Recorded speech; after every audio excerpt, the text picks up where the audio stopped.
Bismillahirrahmanirrahim. Assalamualaikum warahmatullahi wabarakatuh. Perkenalkan, saya Muhammad Farah Islamiansyah dari kelas 12.5. Di sini saya membuat video untuk memenuhi tugas perbaikan nilai PAI untuk semester ke-1. Nah, di semester 1 ini saya mengambil materi dari bab kedua. Di sini saya sudah mencatat poin-poin penting yang ada di bab 2 dan saya akan menjelaskan kembali. Oke, tidak berlama-lama lagi, mungkin kita langsung saja ke materinya. Nah, di poin pertama itu ada fitrah manusia. Nah, jadi setiap manusia dilahirkan dengan fitrah yang sama. Jadi yaitu memiliki keyakinan terhadap adanya Allah atau Tuhan yang Maha Kuasa. Nah, jadi dalam konteks agama, keyakinan ini disebut dengan iman. Gitu. Selanjutnya di poin kedua ini ada iman. Nah, jadi iman ini bukan hanya sekadar keyakinan, tetapi juga melibatkan niat, melibatkan juga ucapan dan juga perbuatan. Nah, iman juga dianggap nggak sempurna kalau salah satu dari ketiga elemen tersebut nggak ada gitu. Nah, selanjutnya di poin ketiga itu ada rukun iman. Nah, jadi rukun iman ini adalah keyakinan dalam hati, terus perkataan atau di lisan, terus juga amalan dengan anggota badan, ya, dan lain-lainnya seperti itulah.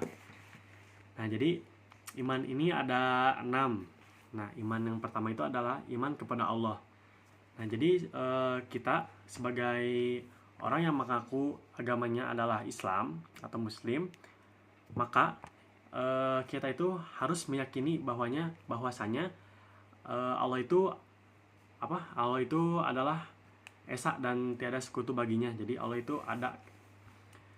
Nah, terus yang kedua itu ada iman kepada malaikat. Nah, jadi rukun iman yang selanjutnya ini adalah kayak percaya dengan adanya malaikat. Jadi malaikat merupakan ciptaan dari Allah yang terbuat dari cahaya yang selalu mengerjakan apa yang diperintahkan oleh Allah gitu. Nah, selanjutnya ini ada yang ketiga, ada iman kepada kitab. Nah, kita sendiri sebagai umat Islam juga diwajibkan untuk mengimani adanya kitab yang diturunkan gitu sebelum Al-Qur'an gitu sebagai pedoman sebagai pedoman dari Allah untuk umat manusia atau umat Islam gitu.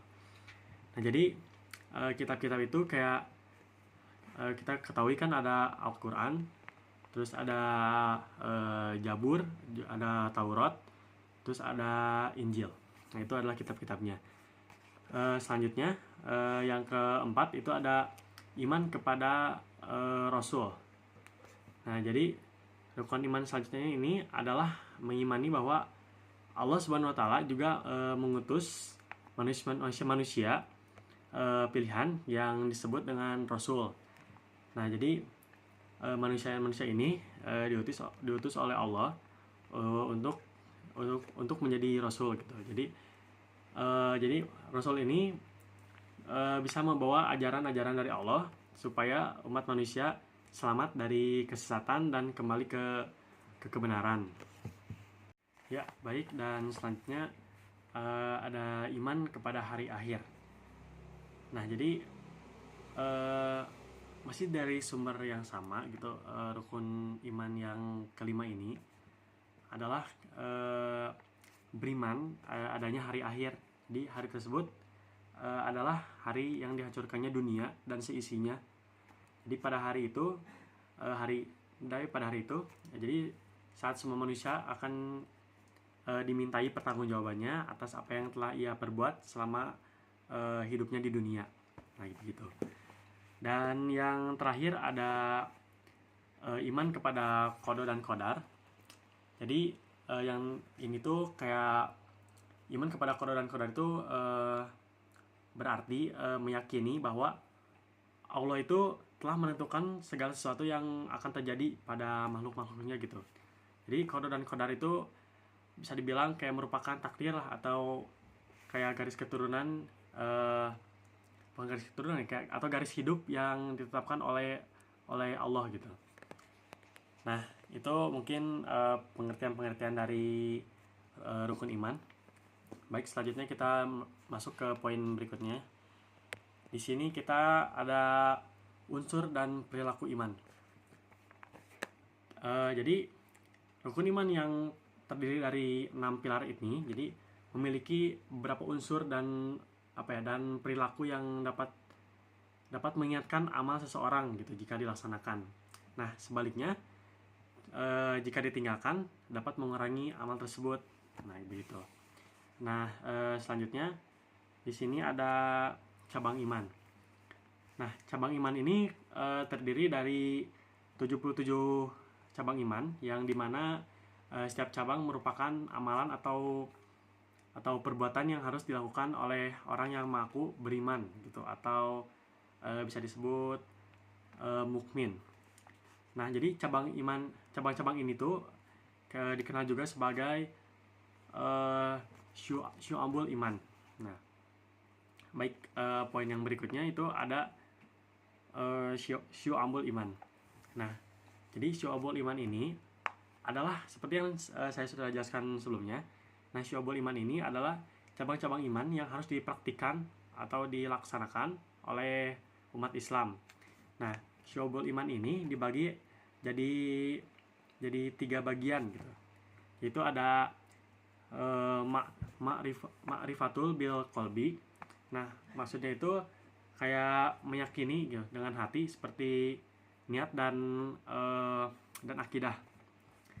Nah, selanjutnya ada ikrarun bil lisan. Nah, ini tuh berarti diucapkan dengan lisan gitu. Dan yang ketiga itu ada amalun bil arkan. Nah, jadi berarti ini dilakukan dengan perbuatan anggota badan gitu. Nah, jadi menurut saya kesimpulannya syu'abul iman ini menekankan kayak pentingnya mengamalkan iman dalam kehidupan sehari-hari gitu. Jadi dengan memahami dan melaksanakan cabang-cabang iman, umat Islam dapat memperkuat iman mereka dengan mendapatkan keberkahan gitu dalam hidupnya. Nah, mungkin begitu penjelasan dari saya. Dan di poin yang terakhir ini ada dampak iman di dalam masyarakat. Nah, jadi dalam konteks kehidupan bermasyarakat gitu, jadi jika di suatu masyarakat tersebut terdiri dari orang-orang yang beriman, maka akan terbentuklah kayak lingkungan yang aman gitu, lingkungan yang tentram, damai dan sejahtera, dan juga penuh keberkahan dari Allah gitu. Ya, mungkin itu saja yang bisa saya jelaskan. Mohon maaf bila ada kekurangan atau salah-salah kata dalam menjelaskan. Terima kasih. Wabillahi taufiq hidayah. Wassalamualaikum warahmatullahi wabarakatuh.